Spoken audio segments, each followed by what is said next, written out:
Hi friends, today I want to talk to you about not being 100% about your work, because this makes you a dull person. Hi, I'm Hayley, Chief Doodler at Thoughts Drawn Out. I'm all about getting creativity working so I can help you to make your mark.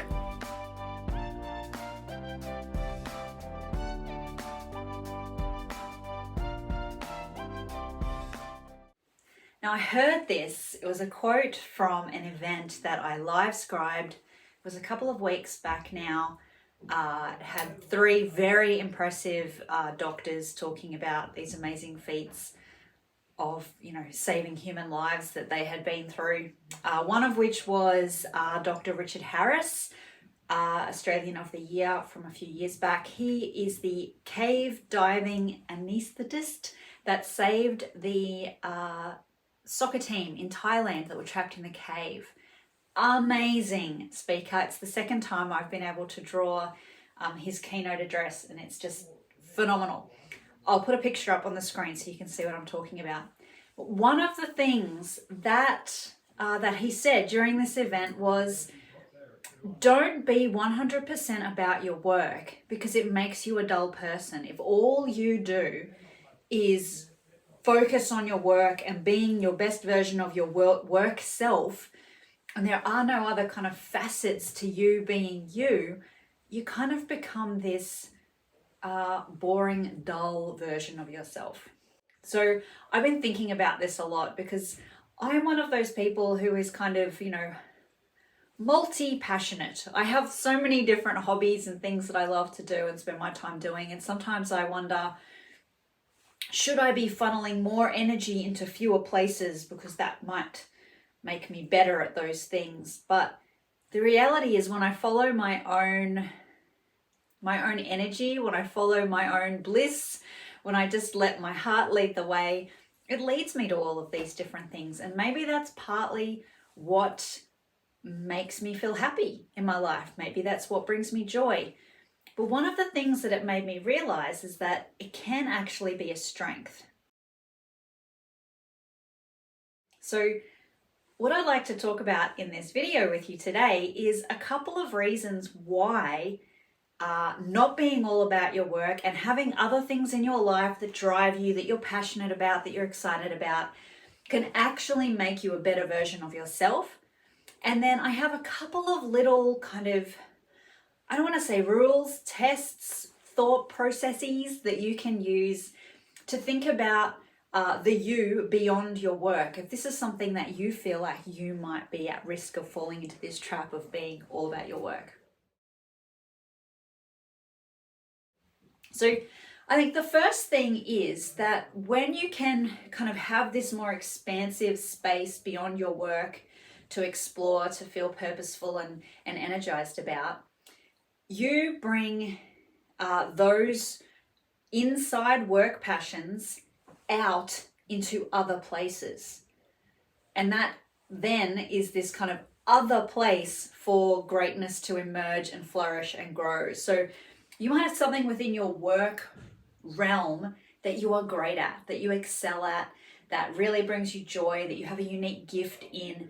And when you pick that up out of the work context and you go and you apply it somewhere completely new and completely different, something new can grow and emerge from that thing simply by taking it from one context and placing it somewhere else. So I've experienced this just using my drawing skills in other places. So usually day-to-day work context, my illustration is within a kind of a business context. I'm drawing for individuals or organizations looking to tell business-related stories. But when I pick up that same set of sketchnoting skills and I go and apply it to a group of primary age school students, teaching them a fun way to express themselves and learn new things, it's like this whole other world emerges.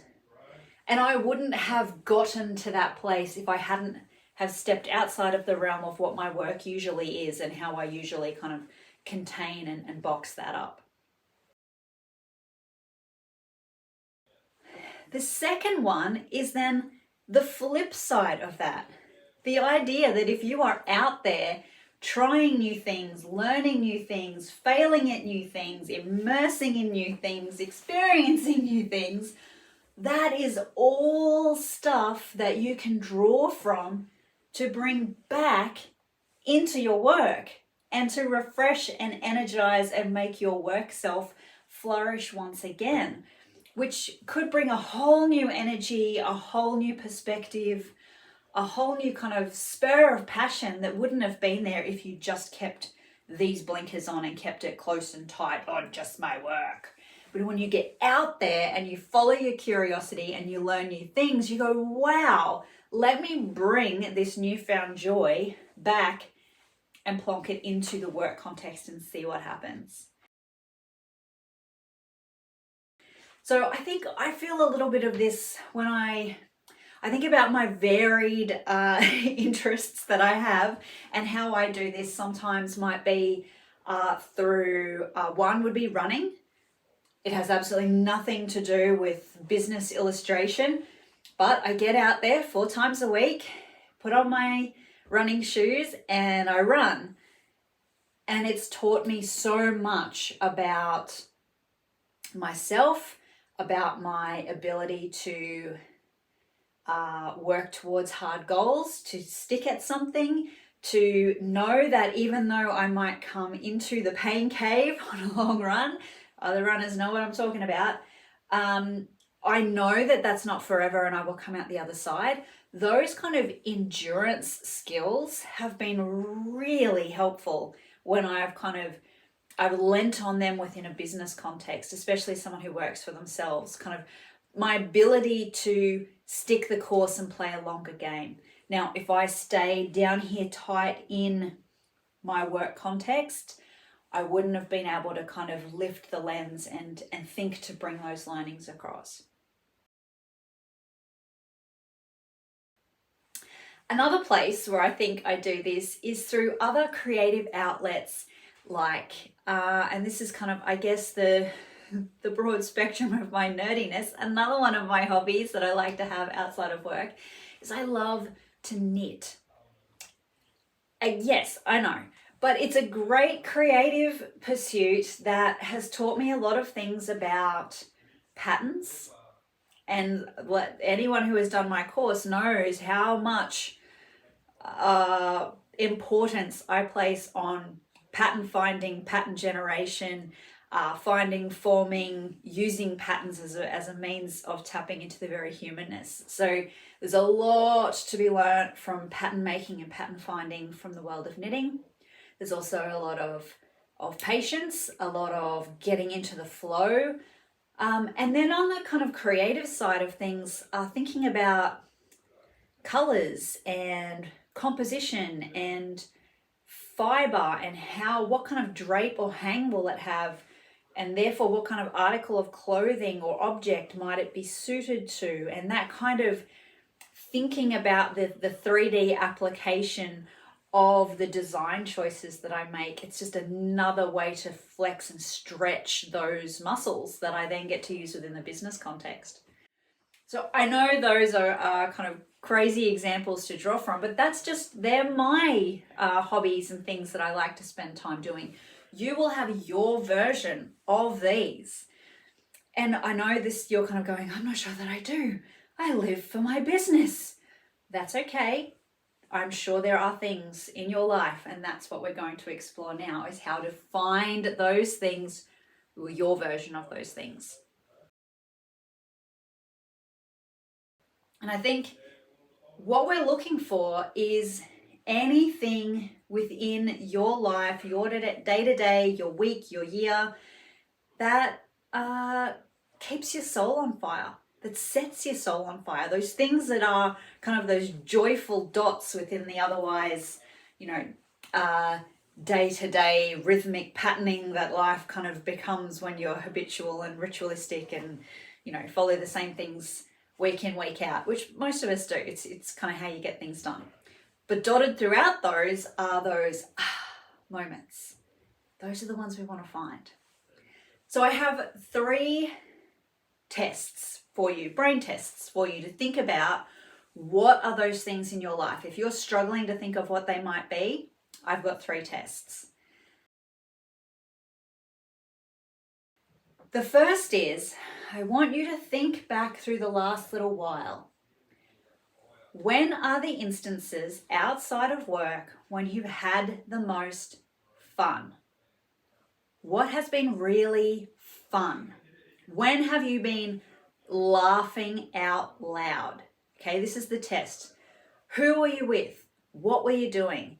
And then what was it about that experience that brought the fun? Was it about who you were with? Was it about the activity? Was it about being outside of your comfort zone? Was it about, learning something new? What was it about that activity that made it fun? There's clues in there.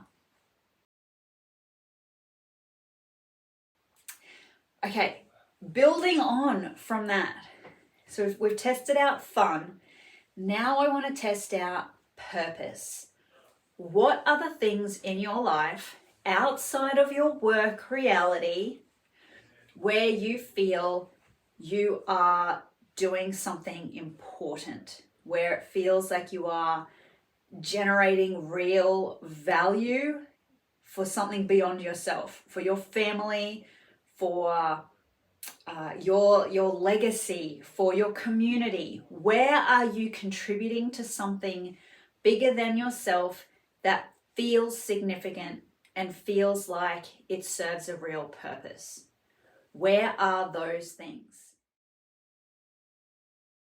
Now, for me, some of that sense of purpose and legacy for me comes from the example that I get to set for my child by being the parent, doing things that are uncomfortable, that are hard, that I might suck at first, and having him witness my perseverance, having him witness me surviving the hard thing and coming out the other end, so that he goes into his adult life knowing that that's possible. So for me, the legacy is the messages I impart to my child as I raise him in the world. And there are certain moments when I'm doing something that I know really ticks that box, that I go, oh, this is a life lesson for the next generation. So that's another little test, brain test for you. Where are your moments of purpose? So we've had moments of fun and we've had moments of purpose. Now, the third mental test for you for finding your